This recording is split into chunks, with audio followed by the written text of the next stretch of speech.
Assalamualaikum warahmatullahi wabarakatuh. Baik, di sini saya akan presentasikan tentang kesimpulan sewa guna, leasing, usaha, dan modal venture.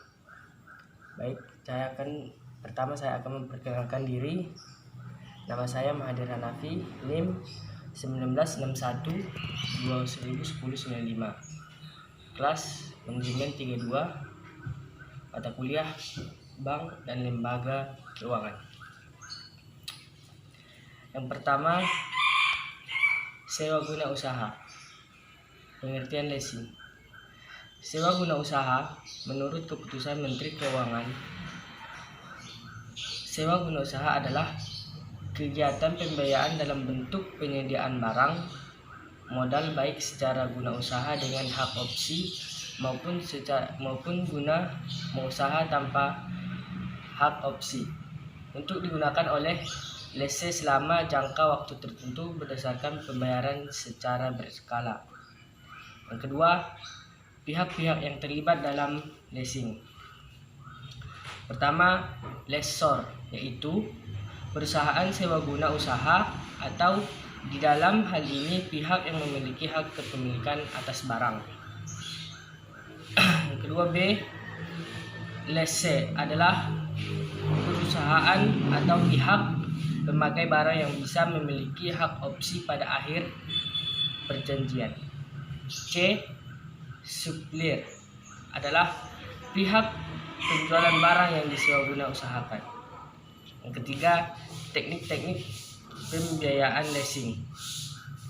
Teknik pembiayaan leasing dapat dilihat dari jenis transaksi leasing yang secara garis besar dapat dibagi dua kategori pembagian, yaitu yang pertama finance lease, yang kedua operating lease. Keempat, kelebihan leasing sebagai sumber pembiayaan. Kelebihannya ada dua, yaitu yang pertama pembiayaan penuh, lebih fleksibel, sumber pembiayaan alternatif, off-balance, arus dana, proteksi inflasi, pelindungan akibat kemajuan teknologi, sumber pelunasan kewajiban, risiko keuangan, kemudahan penyusunan anggaran, pembiayaan proyek skala besar, meningkatkan debit capacity. Yang kedua, modal venture. Istilah venture berasal dari kata venture yang secara harfiah bisa berarti sesuatu yang mengandung risiko atau dapat pula diartikan sebagai usaha. Jadi, modal venture adalah modal yang ditanamkan pada usaha yang mengandung risiko. Tujuan dan manfaat modal venture.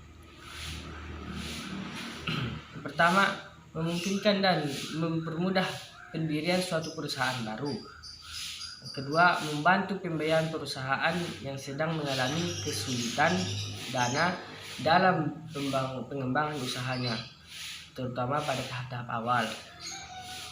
Tiga, membantu perusahaan baik tahap pembangunan suatu produk maupun pada tahap mengalami kemunduran. Yang keempat, membantu terwujudnya dari hanya satu gagasan menjadi produk jadi yang siap dipasarkan.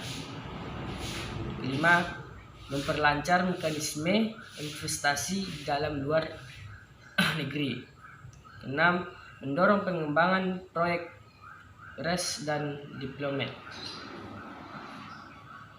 Ketujuh, membantu pengembangan teknologi baru dan memperlancar terjadinya alih teknologi. Kedelapan, membantu dan memperlancar pengalihan kepemilikan suatu perusahaan.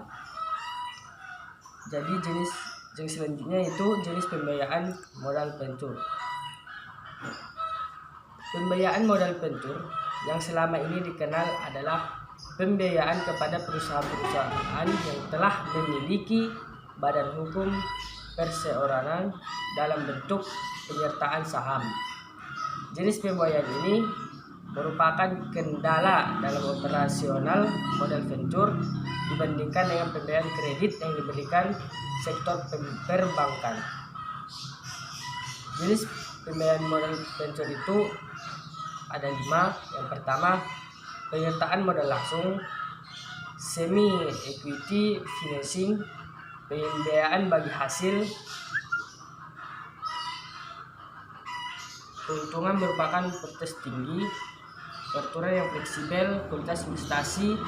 Perusahaan modal venture harus memiliki keahlian manajerial. Perusahaan modal venture harus mampu menggunakan berbagai instrumen keuangan. Kelembagaan modal venture.